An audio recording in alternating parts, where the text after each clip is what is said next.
Na aula de hoje, carta.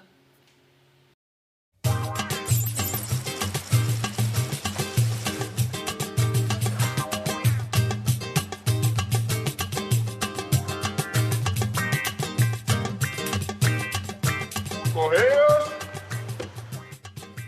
Rubens Mende é carteiro. Há quase 40 anos entrega correspondência no bairro do Grajaú, em São Paulo. Eu adoro o seu Rubens. Ele tem que estar entregando carta para mim, né? Ele é meu carteiro, há muitos anos. E a relação com os moradores daqui é excelente, porque nós temos esse contato diário de correspondência. A maioria espera eu chegar para receber as correspondências. Então a maioria eu conheço pelo nome, eles também me tratam, me chamam pelo nome. Então a nossa relação de carteiro para o destinatário é excelente. Oi, Melry. Tudo bem? Beleza? Bom. Ó, cartinhas aqui. Essa aqui é do Piauí para você, ó. Demora, mas vem, ó. Da minha mãezinha. Tá vendo? Demora, mas sempre ela manda notícia para você. Tá bom, Melry? Obrigada. Tchau.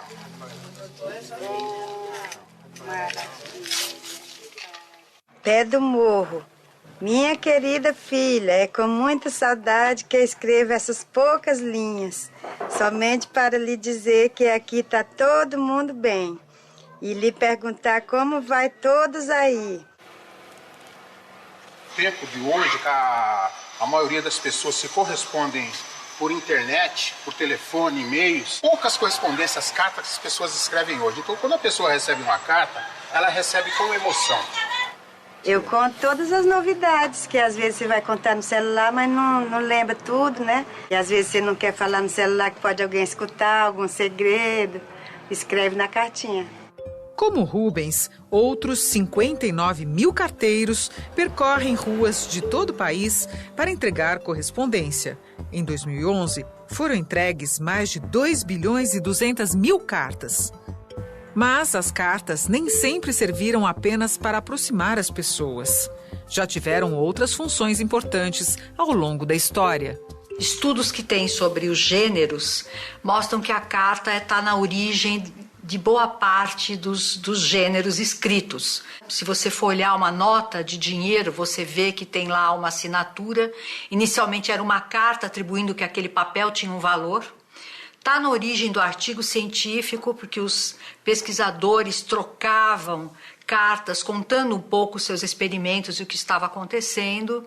E depois esses gêneros vão se soltando. O que a gente pode dizer é que é certamente um dos gêneros mais antigos que a gente tem.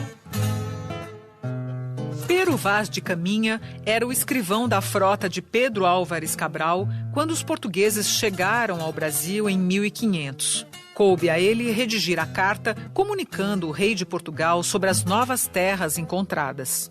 A carta de Pero Vaz de Caminha, que é talvez a carta fundadora do país que somos, ela, ao mesmo tempo que ela dava conta para o rei do que estava acontecendo naquela embarcação, havia também na Europa um público muito ávido para saber do que acontecia nesses mundos desconhecidos daquela região. Até agora não podemos saber se há ouro ou prata nela, ou outra coisa de metal ou ferro. Não lhe vimos. Contudo, a terra em si é de muito bons ares, frescos e temperados como os de entre Douro e Minho, porque neste tempo de agora, assim os achávamos como os de lá. Durante muito tempo, as cartas foram a única maneira de entrar em contato com quem estava longe. Já escrevi muitas cartas. Para minha mãe, para meu pai, para meus irmãos, meus parentes. A gente ficava emocionada, chorava, dava a impressão que estávamos juntos. Ali era muito bom, né? Ainda ontem eu mexi numa caixa de recordações, fui pegar as fotografias, as coisas, o que tem de cartões lá guardado, e eu li todinho. No século XX, a comunicação passou por uma revolução. Primeiro foi a invenção do telefone. Depois vieram o celular, o computador e a internet. Tecnologias que transformaram a comunicação entre as pessoas. As novas tecnologias estão claramente afetando a comunicação.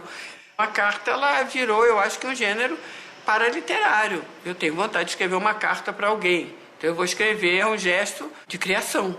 Porque a comunicação, a carta já não tem mais valor como suporte da informação, da conexão. Ela tem um valor de você uma coisa a mais. É bacana, eu te mando uma carta essa semana.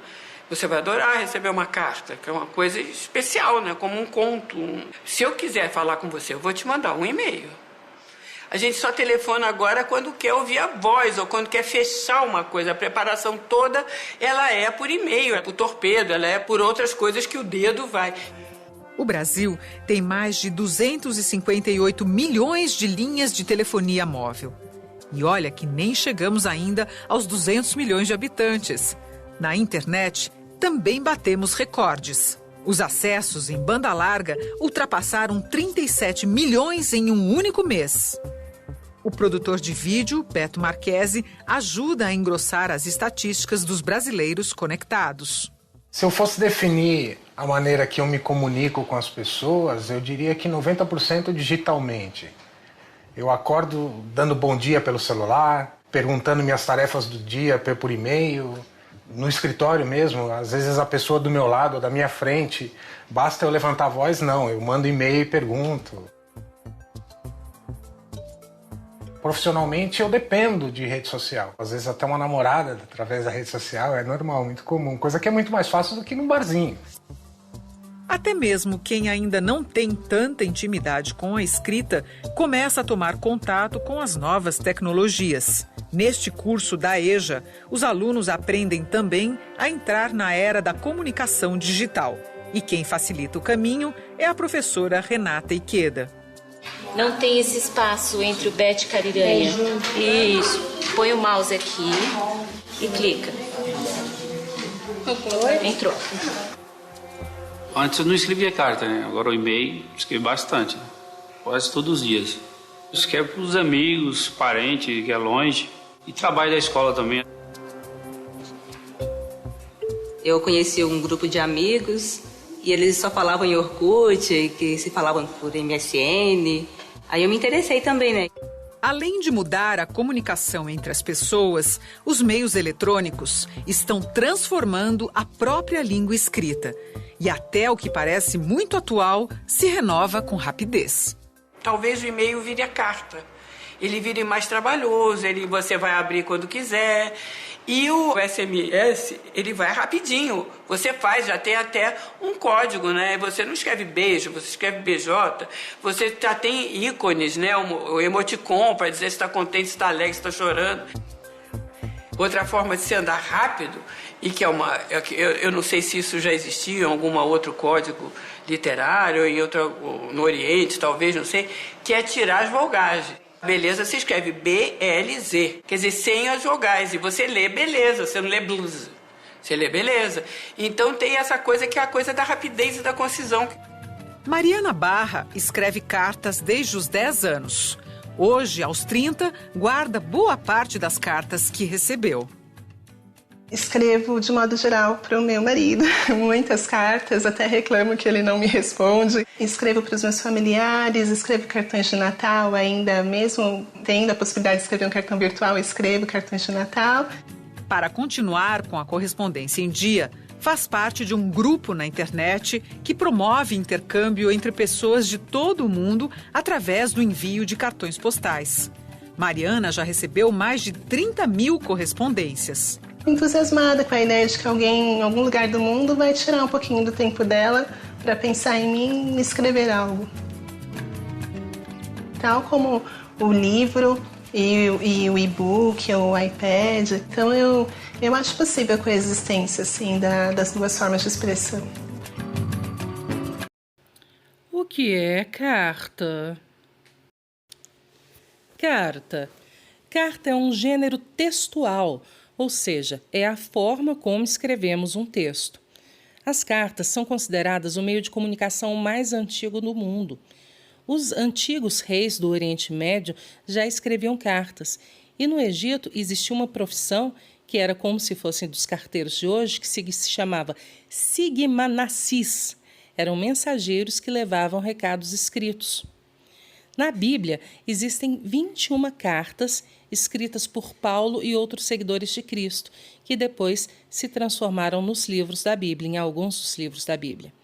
E eram cartas direcionadas a povos como os romanos e os habitantes da cidade de Corinto, na Grécia Antiga.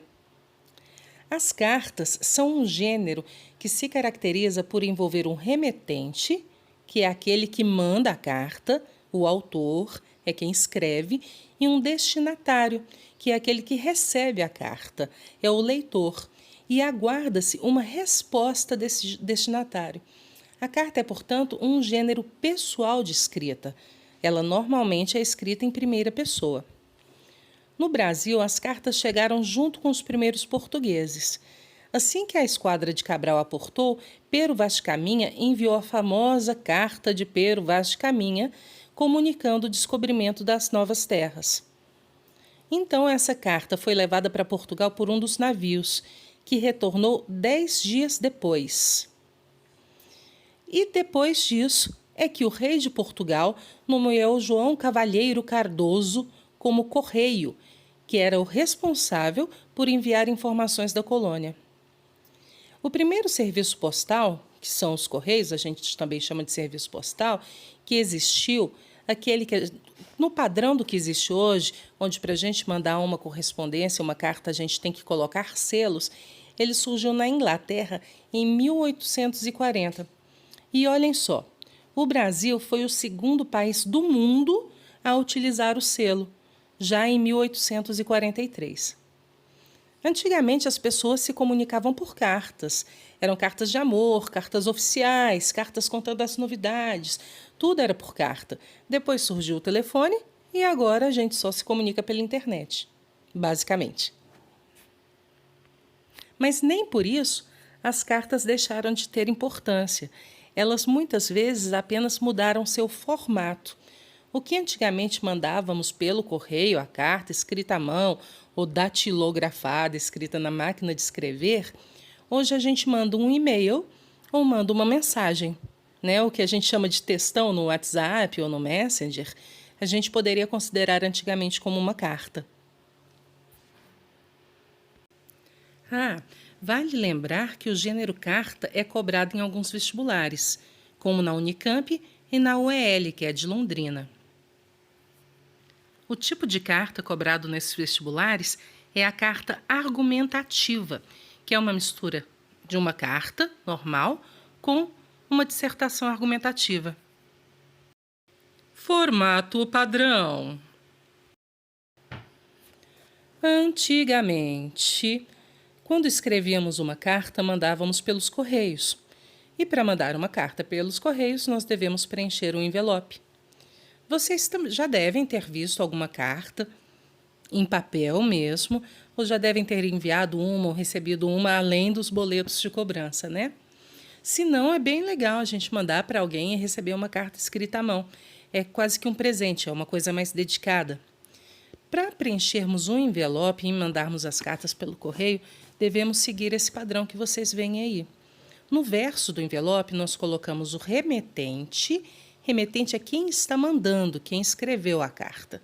O que tem o nome completo, um endereço completo, a cidade e a sigla do estado. Se for em outro país, nós também colocamos o nome do outro país. E o CEP. Na frente do envelope, nós colocamos o destinatário. É para quem vai a carta. Seria o leitor da carta. No destinatário, nós colocamos as mesmas informações. O nome do destinatário, o endereço completo, a cidade e a sigla do estado e o CEP. Gente, o CEP. O CEP significa Código de Envio Postal. São números para facilitar o carteiro a encontrar o endereço que vocês querem enviar, para onde vocês querem enviar. E por que no remetente a gente coloca todas essas informações? Para o caso da carta precisar ser devolvida, ou seja, se o destinatário não for encontrado, ou para o próprio destinatário poder responder essa carta depois. A carta, propriamente, deve seguir esse formato que vocês estão vendo aí. Seja ela uma carta manuscrita, mandada pelos correios, seja uma carta enviada por e-mail de uma forma mais formal, né? Seria um e-mail mais formal, com todos esses dados, seja uma carta datilografada, digitada e impressa, qualquer carta nós temos que ter esses elementos. Alguns outros tipos de carta, nós temos alguns elementos a mais e isso veremos posteriormente. Vamos então observar o que seria cada um e o porquê da existência de cada um. Lá em cima, na primeira linha, alinhado à esquerda, nós sempre devemos colocar o local e a data. É importante que coloquemos esses dados para quem recebe a carta, para que quem recebe a carta saiba quando ela foi mandada e, obviamente, de onde ela foi mandada, para criar um contexto para o assunto da carta. Após a data e o local, nós pulamos uma linha e colocamos o vocativo. Vocês se lembram do que é o vocativo? Vocativo é o nome da pessoa, é como chamamos o interlocutor, é o nome da pessoa a quem vamos nos dirigir. Nesse caso do vocativo de carta, muitas vezes devemos consultar os pronomes de tratamento. Se formos mandar, por exemplo, uma carta para um juiz, devemos usar meritíssimo. A gente não tem que saber isso de cor, mas a gente tem que saber que deve usar o vocativo correto. No caso de cartas pessoais mais informais, a gente pode colocar, sei lá, querida mamãe, meu amigo cachorrinho, né? Ou meu querido amigo, vírgula. Depois do vocativo nós colocamos vírgula e pulamos mais uma linha para realmente, enfim, começar a carta. A carta, propriamente, é o corpo do texto. É onde a gente diz o assunto. É o que a gente quer falar, perguntar, saber como está o outro, demonstrar uma opinião acerca de tal coisa, manifestar a insatisfação ou fazer uma solicitação. Depende aí do tipo de carta.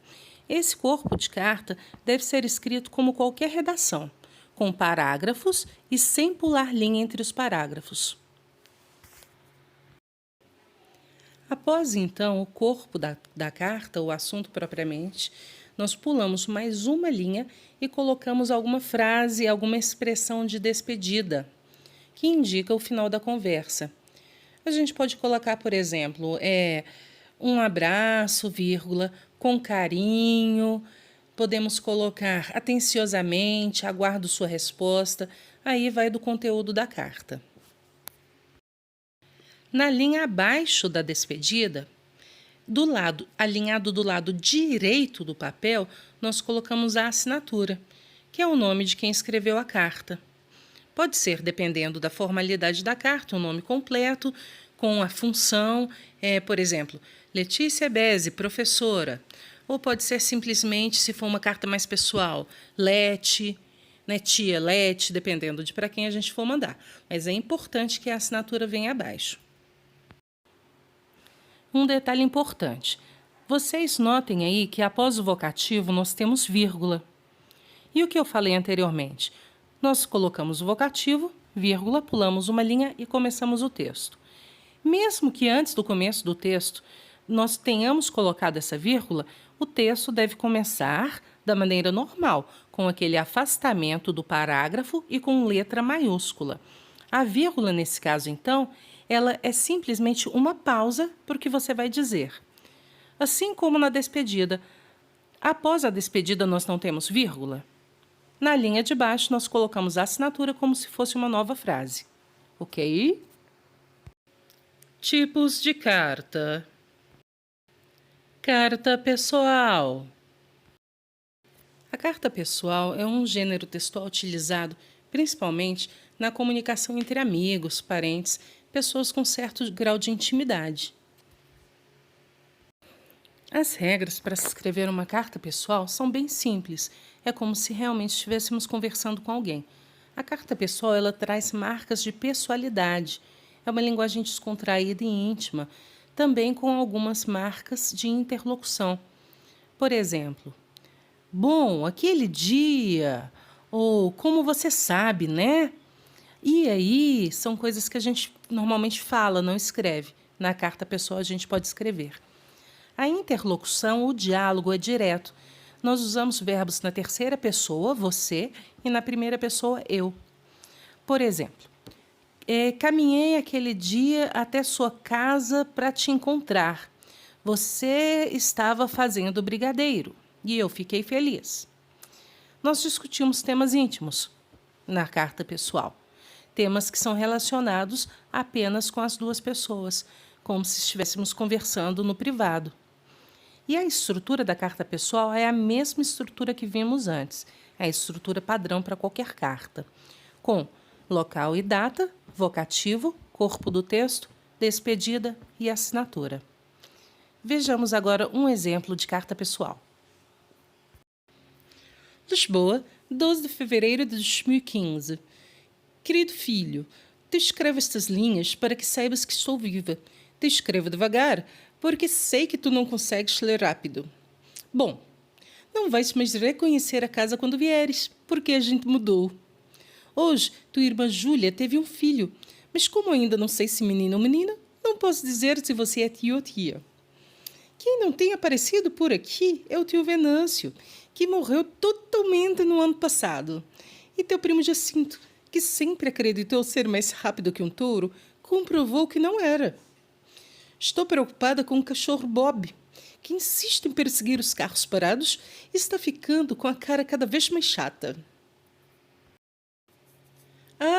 Finalmente, os engarrafadores do refresco tiveram a grande ideia de pôr um letreiro na tampinha que diz: abra por aqui. Que achas? Teu irmão José fechou o carro com a trava e deixou as chaves dentro. Teve que ir lá em casa para pegar a chave duplicada e poder tirar todos nós dentro do carro. Esta carta te mando com o Manolo, que vai amanhã para aí. A propósito, será que podes pegá-lo no aeroporto? Bom, meu filho, não escrevo o endereço porque não o sei. É que a última família portuguesa que vivia aqui nesta casa levou os números para não terem que mudar de endereço. Se encontrares a Dona Maria, dá um alô da minha parte.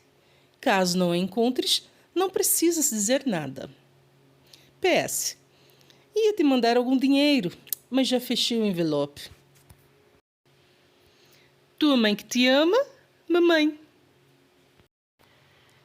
Carta de solicitação e carta de reclamação. A carta de solicitação tem como objetivo fazer um pedido a alguém que se situa numa posição hierarquicamente superior à daquele que escreve a carta. Hierarquicamente superior no sentido de que você pede algo a alguém que pode te ajudar, a alguém ou a uma empresa. E a carta de reclamação serve para registrar um descontentamento e exigir o que é do seu direito. Por exemplo, eu compro um celular e ele vem estragado e a empresa não quer trocar esse celular para mim. Eu escrevo uma carta ao Procon ou à própria empresa reclamando do celular e exigindo os meus direitos, que é um novo celular que funcione. A estrutura da carta de solicitação e da carta de reclamação é a mesma. Nós devemos começar com o local e data, depois com a identificação do destinatário e usando o pronome de tratamento correto. Então, depois nós podemos usar um vocativo, caríssimo ou caro senhor. Depois vamos ao corpo do texto, seguindo argumentos que justifiquem o que estamos dizendo. Usamos depois uma expressão de despedida, atenciosamente, ou aguardo o retorno. Assinamos e após nossa assinatura nós colocamos nosso nome completo. Essas cartas são, portanto, cartas mais formais. Quanto ao jeito de escrever a carta de solicitação e a de reclamação, nós devemos sempre usar uma linguagem formal e objetiva. A pessoa que deve ser usada do discurso é a terceira pessoa do plural, nós. Nessas cartas, mostramos os motivos da solicitação ou da reclamação através de argumentação, de exposição dos fatos, e pedimos uma resposta e uma solução do problema. A carta de solicitação e de reclamação, elas são consideradas como instrumentos de cidadania para podermos fazer valer nossos direitos. A mesma carta de solicitação também pode ser uma carta de reclamação, como nessa desse exemplo. Goiânia, 12 de fevereiro de 2018. Senhor Prefeito Iris Rezende, em 20 de dezembro do ano de 2017, ao caminhar pelas ruas dessa cidade, percebi nas proximidades da Rua do Descaso, no centro da cidade, a presença de buracos e focos de lixo na via pública, ocasionando extremo mau cheiro, sujeira, ratos e baratas. Por confiar e conhecer a responsabilidade deste governo, venho, por meio desta carta, reclamar o fato mencionado anteriormente, tendo em vista o meu direito enquanto cidadã a ter uma cidade limpa e organizada. Afinal, todos nós trabalhamos, pagamos nossos impostos, previstos na Constituição Federal e destinados a manter a organização de nossa cidade e seu ordeiro funcionamento.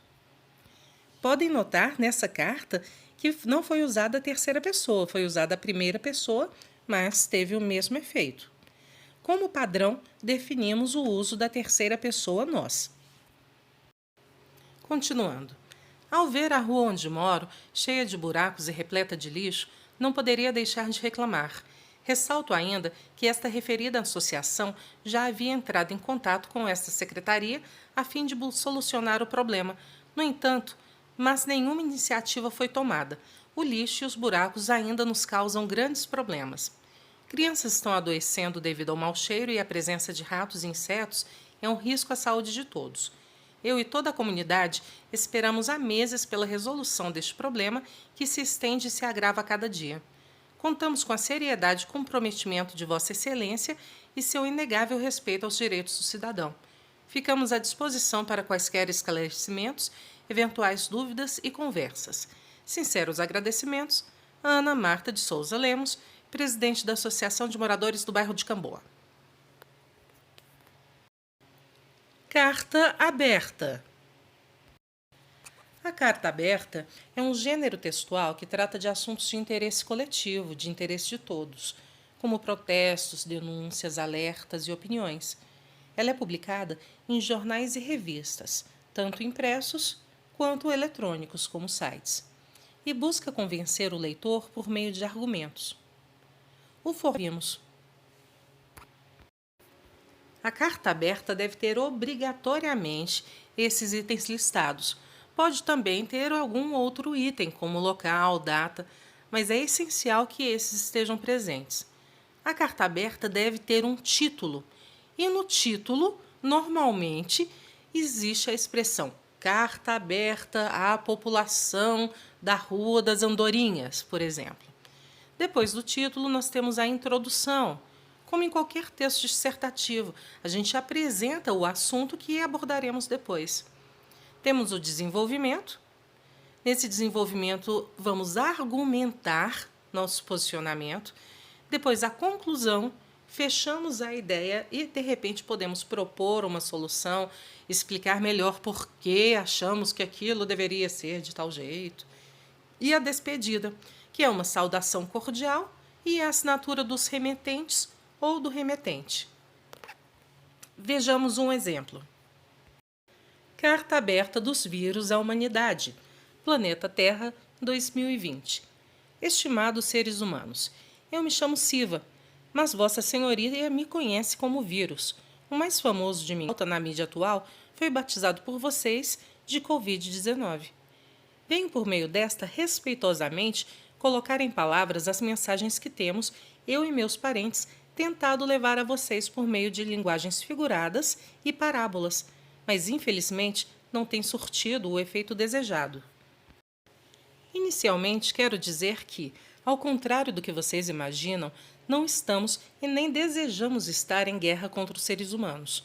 Na verdade, sem vocês, não conseguiríamos ter o crescimento populacional que almejamos. Gostaríamos de viver em harmonia, mas essa me parece uma palavra de difícil entendimento para a sua espécie. Para nós, vírus, é óbvio que tudo no planeta se relaciona, tudo está interligado. Veja só, somos velhos conhecidos. Vocês tinham conhecimento de nosso paradeiro original, sabiam dos riscos de que, se diminuíssem nossos habitats e hospedeiros naturais, iríamos nos adaptar e buscar novos. Obviamente, vamos nos adaptar a novas moradias, a novos meios de sobrevivência e então encontramos trilhões e trilhões de células humanas disponíveis para serem nossas novas hospedagens e garantia de vida ao mesmo tempo. Afinal, vocês são quase 8 bilhões no planeta e há pontos de aglomeração chamados de grandes cidades que facilitam muito nosso trabalho. Agradecemos muito por isso. Além da falta de respeito à ciência já comentada, notamos também que em algum momento da evolução de sua espécie, por alguma razão que não compreendemos, vocês começaram a valorizar coisas sem o menor sentido, ao menos para nós. Sempre nos questionamos como podem comer animais crus, mesmo com o risco de nos contrair. Como podem destruir nossas casas naturais, mesmo sabendo que nós não iremos desaparecer? E sim, vamos encontrar novas casas para morar, como vocês. Como podem imaginar que a única forma de ser felizes e desenvolvidos é esgotando, poluindo e destruindo todos os recursos de sua casa, seu planeta? Poxa, acabam com tudo, ar, terra e água. Claro que eu e meus amigos iremos nos manifestar. Como podem os seres humanos gastarem tanta energia e recurso em defesa, armas, quando deveriam ter empregado recursos em educação, conhecimento, ciência? Para isso, nós é tão claro quanto os brônquios de não fumantes. Não quero me prolongar muito, afinal, sei que muitos em seu governo têm preguiça de ler. Portanto, além das mensagens e reflexões acima, coloco aqui mais alguns pontos que considero importantes. Vejam como um ser simples como nós pode ser eficiente. Notem que apenas uma pessoa pode sim mudar o mundo, haja visto o primeiro ser humano que nos abrigou. Estamos mostrando que não há espaço para o velho. Já passou da hora de vocês se reinventarem. Como isso está demorando muito, nós resolvemos aparecer e, mesmo parecendo que viemos apenas para destruir e gerar o caos, viemos para transformar. Escutem seus cientistas, conservem e recuperem seus hábitats naturais, repensem sua maneira de consumo e ocupação, revejam seus hábitos. Caso contrário, meus primos devem chegar em breve. Essa não é uma carta de amor, mas preciso terminá-la expressando que sem vocês eu não vivo. Cordialmente, Siva. É tal. Acabou, pessoal! Essa frase é minha. Sai pra lá, meu chapa! Deixa o astro fazer isso! Acabou, pessoal! Acabou, pessoal!